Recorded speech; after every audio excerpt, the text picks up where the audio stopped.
તો જ્યાં સુધી ઠાકોરજી ઘરમાં ના હોય ત્યાં સુધી ગમે એટલી પરીક્ષા આપીએ, ગમે એટલું જ્ઞાન મેળવીએ,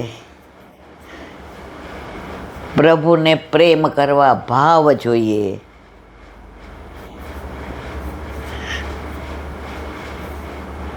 ભાવ વિનાનું એટલે મન વિનાનું મળવું ને ભીંતારે ભળવું. અહીંયા વિરામ આપીએ. વ્રજ વિહાર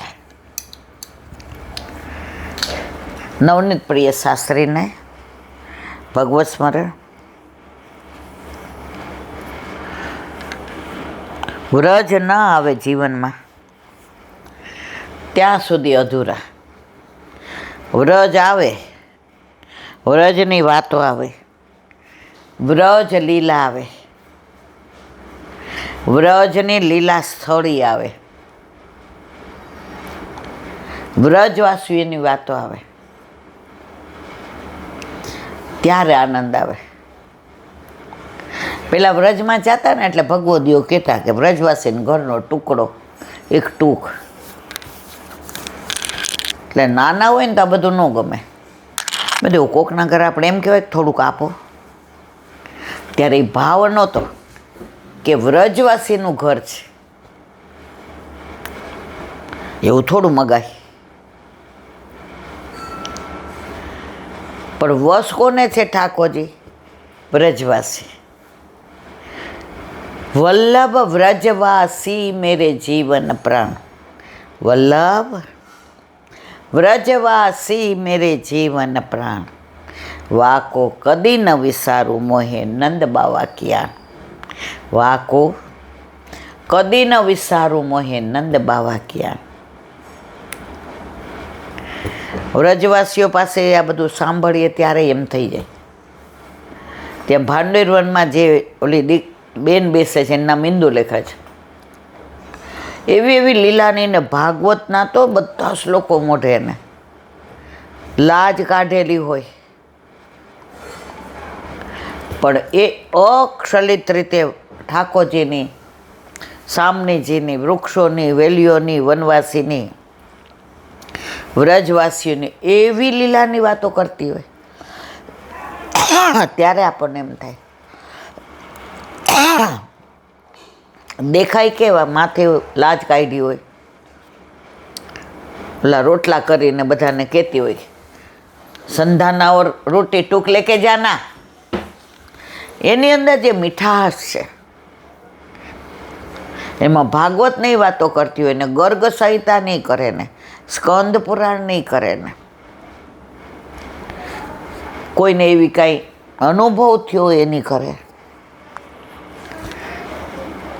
અને પાછી ગાય ભાંભરે એટલે એને ખવડાવાઈ જાય. માણસને ફેશનવાળા હોય એને જ બધું આવડે એવું ન હોય. વ્યક્તિના વસ્ત્રોની જરૂર નથી, વ્યક્તિના શસ્ત્રોની જરૂર નથી, વ્યક્તિના ભાવની જરૂર છે.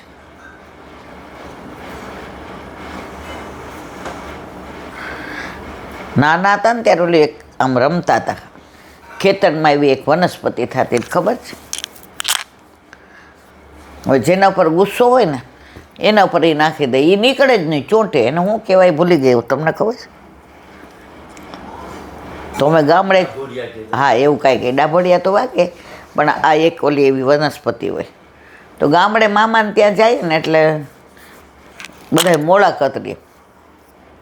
આપણે મુલાકાત ખાવા માટે રહીએ કે ભાઈ આ ડ્રાય ફ્રૂટ ને અમરેલીથી મામા લઈ આવે બધું. કે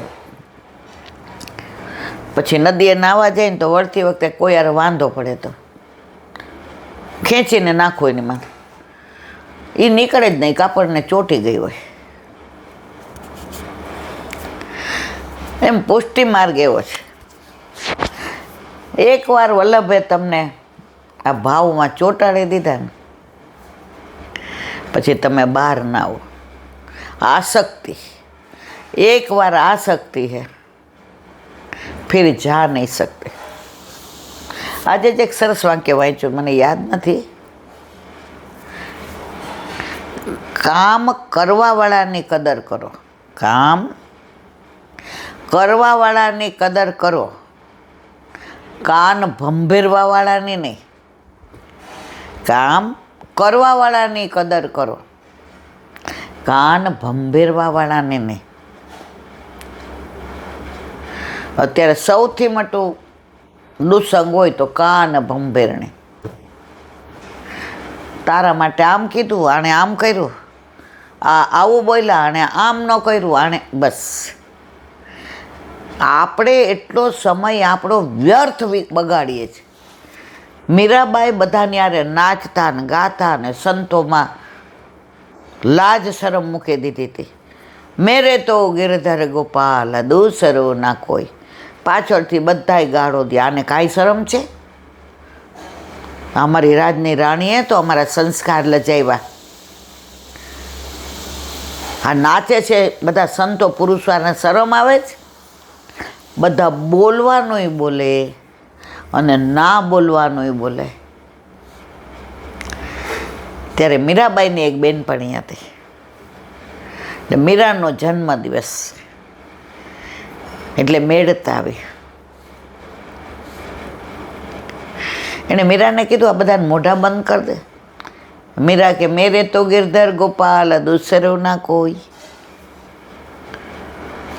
હવે બે જણા જતા હતા, બહાર નીકળ્યા, ચોક ઉપર આવ્યા તો સાધુ સંતોને જોયા એટલે મીરા કે આપણે આ મેળ પડી ગયો. એને તો યાદય નથી એનો જન્મદિવસ. દોડવા ગઈ ત્યાં બધા ગમે એમ બોલવા માંડે, એ આવી ભક્તાણી, એ અમારા રાજને જો આવું કરી નાખ્યું આમ.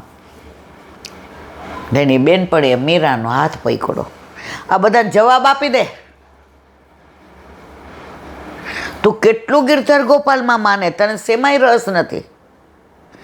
તને મારવા સાપ મોકલો, તને મારવા સિંહ મોકલો, તને ભૂતના બંગલામાં રાખી. મીરા તારી સાથે શું શું નથી કર્યું? મીરા જવાબ આપ. મીરાબાઈ સરસ કહ્યું, સાંભળ, આ લોકો રોજ બોલે, રોજ જવાબ આપું. એટલો સમય મારો ભગવત ભક્તિમાંથી લૌકિકમાં ગયો કે નહીં? હા. તો એ લોકોનું તો બગડે છે, મારું શું કામ બગાડું? હું જવાબ આપું ઇટ મીન્સ એટલો સમય મારોય બગડો. એ લોકોનો બગડે છે એમાં હું કાંઈ કરી શકું એમ નથી, પણ મારો ન બગડે એની તકેદારી તો રાખો ને. ચલ મારી સાથે, મેરે તો ગિરધર ગોપાલ દૂસરો ના કોઈ. તો ઘણી વાર આવું કોઈ ગમે કે ગમે બોલે, ઉનકે મન કી વે જાને મેરે મન જગદીશ. બોલો વલ્લભા વ્રજ વિહાર. સંકેત વનની લીલા ચાલે છે. હવે આગળ ગુસાઈજીના બેઠક છે. વલ્લભના બેઠકજી આ બાજુ છે અંદર, અને ગુસાઈજીના બેઠકજી જે સંકેત દેવીનું મંદિર છે, ત્યાં વિવાહ ખેલનો ચોતરો ને બધું છે. એકવાર દર્શન કરવા જેવા છે, ચોરીને બધું. ત્યાં ગુસાઈજીના બેઠકજી છે. ગુસાઈજીના બેઠકે સંકેત દેવી પાસે ગુસાઈજીના બેઠકજી જો આવ્યું ને, અહીં કપડવંજના ઉદુંબર બ્રાહ્મણ રેડાજીને દિવ્ય દ્રષ્ટિ દઈને યુગલ સ્વરૂપના વિવાહ ખેલના દર્શન કરાવેલા. તેમનું દેહાનુસંધાન છૂટું જતાં સાવધ કરેલા. કપડવંજના ઉદુંબર નામના એક બ્રાહ્મણ હતા. એને અહીંયા ગુસાઈજીએ દિવ્ય દ્રષ્ટિ આપી અને યુગલ સ્વરૂપના વિવાહ ખેલના દર્શન કરાવ્યા હતા. તો ત્યાં બધું જ છે, ચોરી છે ને એ સ્તંભે છે, એ ચોતરોય છે. સરસ જગ્યા છે. વિવાહ ખેલના દર્શન, કારણ કે આના લગ્ન નહોતા થયા, ગુસાઈજી કીધું જા કરી આવ, અને પછી એને વિવાહ ખેલના દર્શન કરાવ્યા. જો બધાને વ્રજ લીલા ના કરાવે, આને વિવાહ ખેલના કરાવ્યા હતા. તો માનસીમાં એને વિવાહ ખેલના કરાવ્યા, તોય બધું ત્યાં છે. ગુસાઈજીનું સામર્થ્ય છે, વલ્લભનું સામર્થ્ય. એ બેમાં ભેદ માને એને અસુર સમજવો. ગુસાઈજી અને વલ્લભ જુદા છે જ નહીં, બે એક જ. તો અહીંયા ગુસાઈજીના બેઠકજીને દંડવત કરી વિરામ આપીએ. કાલે આવશે મહાપ્રભુજીના બેઠક. બોલો વલ્લભાથી મધુરાષ્ટક.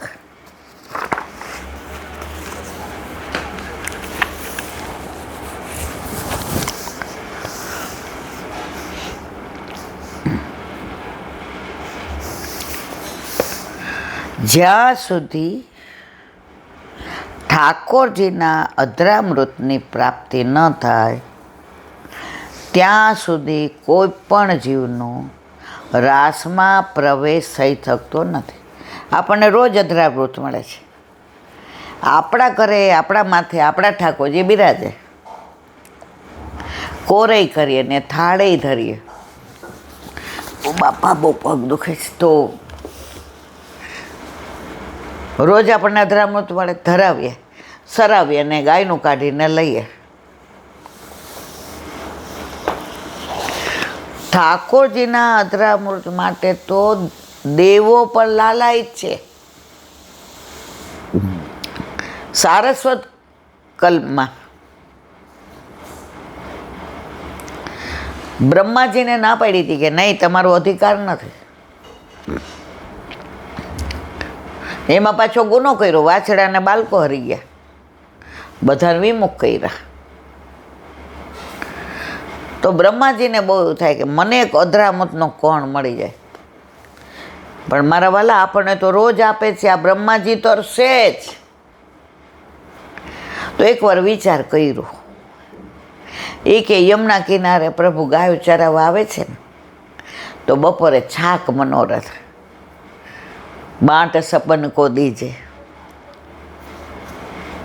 તો હાથ અરોગી અને હાથ ખાસા કરવા આવશે, તો સેજ ચોટેલું હશે ને, એ યમુનાજીમાં પડશે તો હું માછલું બની જાઉં. એટલે માછલું બનીને હું એ અધરામૃત લઉં. આવ્યા યમુનાજીમાં, માછલું બની ગયા. ઠાકોરજી ને સખાઓ ને બધા અરોગતા હતા. બ્રહ્માજી રાજી થતા હતા કે હમણાં હાથ ખાસા કરવા. હવે ઠાકોરજી તો અંતર્યામી, યમુના કિનારે આવ્યા એટલે ઓહો, બ્રહ્મા માછલું બનીને આવ્યા છે, એનો અધિકાર અધરામૃતનો નથી. સખાઓને કે હાલો ને આજે કાંઈ હાથ ખાસા નથી કરવા, આ ફેટાથી લૂછી નાખો બધા. બધા ઘાવો લાલા, સાચી વાત. નો ખાસા કર્યા યમુનાજીમાં, એનો અધિકાર નથી. અને આપણે બ્રહ્મ સંબંધ લઈએ અને બધા એમ કે ઠાકોરજી પુષ્ટ કરાવો, રોજ અધરામૃત મળે, તો આપણે એમ કહે અમારે નથી જોઈતું. અને બ્રહ્માજી ને શંકર ને બધા તરસે છે. દેવો લાલાયિત થાય છે કે પ્રભુનું અધરામૃત ક્યારે મળે, અને આપણને મળે છે તો આપણે લેવું નથી. દેવો કરતાં ઊંચી પદવી આપી દીધી અધરામૃતની. ઓ બાપા, માટે જ પ્રભુએ ગોપીઓને રાસરૂપી પરમ ફળ પમાડવા પોતાની અધર સુધાનું ગોપીઓને પાન કરાવ્યું. પ્રભુની અલૌકિક અધર સુધાના પાનને પામવા માટે અવિદ્યા, અજ્ઞાનની નિવૃત્તિ આવશ્યક છે. અવિદ્યા, અજ્ઞાન જ્યાં સુધી નિવૃત્ત ન થાય ત્યાં સુધી અધરામૃત મળે નહીં. અધરામૃત એ સૌથી મધુર છે.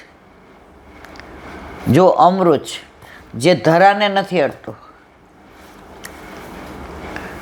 ઓલા નાના હતા ને મનોરથ હોય ને, એટલે પેલા આવું આ બુક શું કહેવાય ને, બુફે એવું કાંઈ નહોતું. પંગત જ પડે. પછી જ્ઞાતિનું હોય, લગ્નનું હોય, મનોરથ હોય, ઉત્સવ હોય, જે જેનો જન્મદિવસ હોય, ઠાકોરજીનો પાટોત્સવ હોય, પાથર જ પડે. તો આપણા ઘરે મનોરથ હોય ને એટલે આપણને કે ચા પીરસ, તો શીખવાડે બેટા એમનું કહેવાય આપવું. ધરું, મેં શું કીધું ફરી મેં કહેતો, એમ કહેવાય ધરું. એ બેઠા છે ક્યાં? ધરતી ઉપર. પાતર ક્યાં છે? ધરતી ઉપર. એટલે ત્યાં દઈએ તો ધરણીમાં, ધરણી એટલે ધરા, ધરા એટલે અંદર નીચે પધરાવું તમારી, એટલે ધરું એમ કહેવાય. પહેલાં બધું કાંઈ નહોતું સમજાણું. હા આ કરી દઈએ, મનમાં કીધું